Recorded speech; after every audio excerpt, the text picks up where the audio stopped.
We'll get a lot of reaction and different perspectives on this tonight. Nationals leader David Littleproud coming up later, also economist Warren Hogan. But now let's bring in National Senator Matt Canavan. Matt, great to see you again. Look, I want to ask you about the point I was making there, that our emissions haven't really declined by 27% at all in the past 20 years. Look, Sharri, it's a great point that's not often enough made, so good on for you for highlighting it. The numbers are very simple here. We started this process in 2005 with about 600 million tonnes of emissions a year. They were reduced by 2022 to 440 million tonnes a year. They're still at that level. They haven't come down any significant amount in the last 3 years, first term of the Albanese government. So 160 million tonne reduction in 20 years. That land use category you mentioned before, that was reduced by 150 million tonnes. So of that 150 million tonnes of it is because we have imposed restrictions on our nation's farmers, so they can't clear their own land, they can't develop their own land, their property values have been reduced because new regulations came in place telling them they can't do that. So as when the good people of the eastern suburbs of Sydney go up and fill up their Porsches at a petrol station like this behind me. You love having a crack at the eastern suburbs of Sydney, right? Matt. No, I love the people of eastern suburbs. But when they go do that and pat themselves on the back that Australia is doing its bit for the climate, it's not because they've reduced emissions in the cities, not at all. We've only reduced emissions by putting the burden on our nation's farmers and putting up the cost of food production and therefore putting up the cost of groceries. We haven't reduced it across the board. And now we've got a government telling us that after reducing emissions by that amount in 20 years, it's about a 1.8% reduction over a 20-year period, 1.8% a year, I should say. So just about 2% a year reduction over 20 years. Now in the next 10, wait for it, the next 10 years, the government wants to reduce emissions by 6% a year. That's what they're going to need to do. On average, 6% a year average reduction over a decade. That is 3 times the size of the reduction we've done in 20 years, admittedly only on our farmers. And keep in mind the manufacturing industries we've lost as we've pursued this in the last 20 years, the massive increase in energy bills that all Australians have suffered through in that 20 years. And now the government's saying, no, we haven't hurt you enough. We need to get this train going faster. And there's one thing the government hasn't promised today, or I should say, Anthony Albanese made a few promises to Australians a few years ago. He promised he'd reduce emissions, and he promised he would reduce your power bills. And today, he hasn't done either of those. He hasn't done either of them.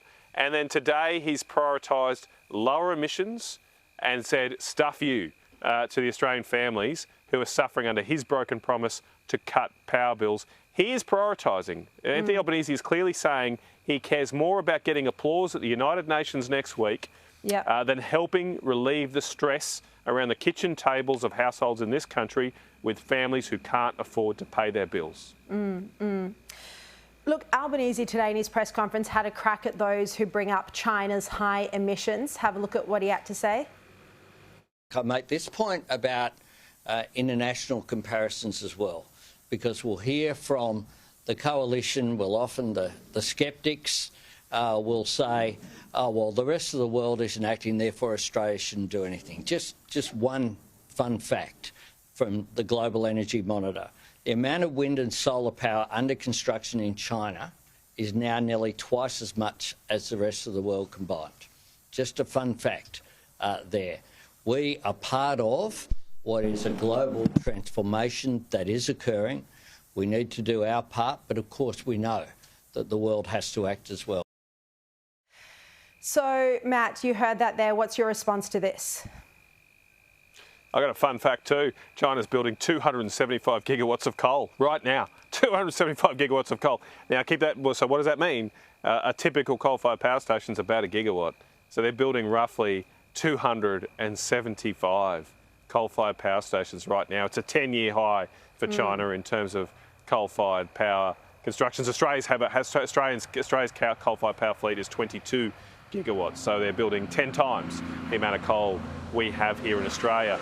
And so Anthony Albanese is focusing on one aspect. They are building solar, but they're also building coal. That's not what he's proposing to do. He's proposing to shut down our reliable power stations, forcing up your electricity bill even more, and then installing a whole lot of intermittent energy that can't be relied on. His agenda is clearly failing, and now he's proposing to double down on that failure.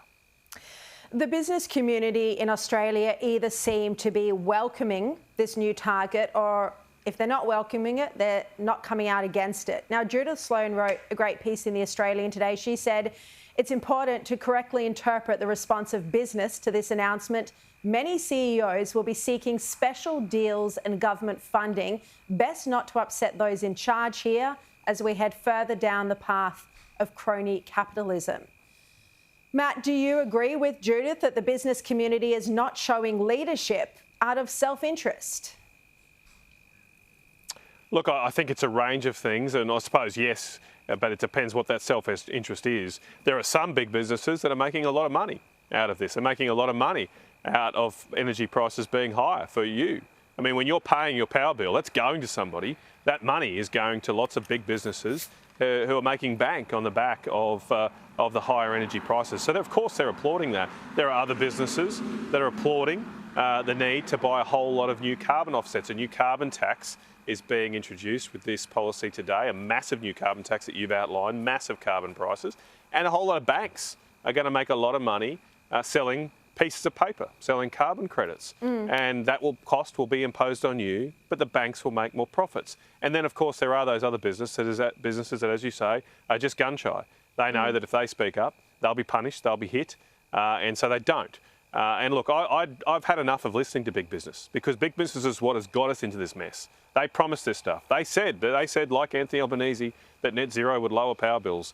Instead, the absolute opposite has happened, and so maybe we should listen to different people now to get a different result for the Australian people.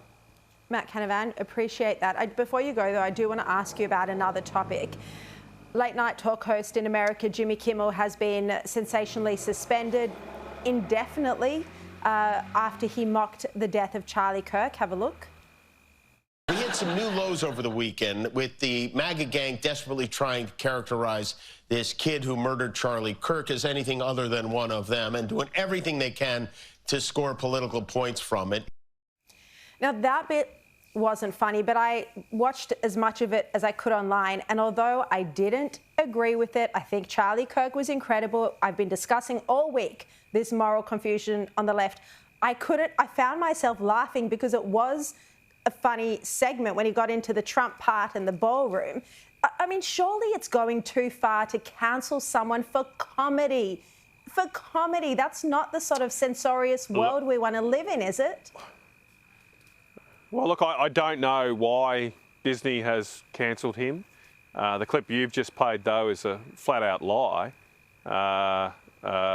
It's pretty clear that the assassin was not a MAGA supporter, and so look, I mean, that is the line. Look, what Jimmy Kimmel's done is nowhere near the worst of what we've seen. We've seen some shocking outbursts of celebration over.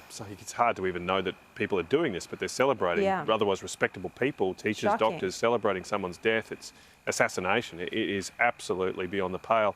So Jimmy hasn't done that, but spreading those sort of untruths in such a volatile political climate in the US, I don't think is something to be proud of. And but look, surely it's a pretty serious response from Disney. But look, well, if that's the reason they've done it, I wouldn't be against it. Oh, well, as I said, I don't know about the comedy. I haven't watched those parts and didn't think Jimmy Kimmel was funny in the first place. But look, Matt, you for free speech? But Matt, you're for free speech. Surely you wouldn't agree with someone being sacked for saying something off colour. Well, it's not. But I mean, look, this is Disney's decision. They're not. I mean, it's not the government doing it. I mean, if the government had said, you know, you're cancelled because of that, that's absolutely, I agree with you. I'd support you. But this is obviously a commercial decision that Disney has made. As I say, I don't know if it's about the jokes or about the lies. And as the lie that he has told, I think is very irresponsible. No, and I agree with you. And just to be clear again, in case everyone has missed every other one of my programs this week, I've done long 11-minute editorials saying how wrong the left is for celebrating his death. I just don't think someone should be cancelled for comedy, and the rest of the skit was kind of funny. Matt Canavan, thank you so much. Appreciate your time.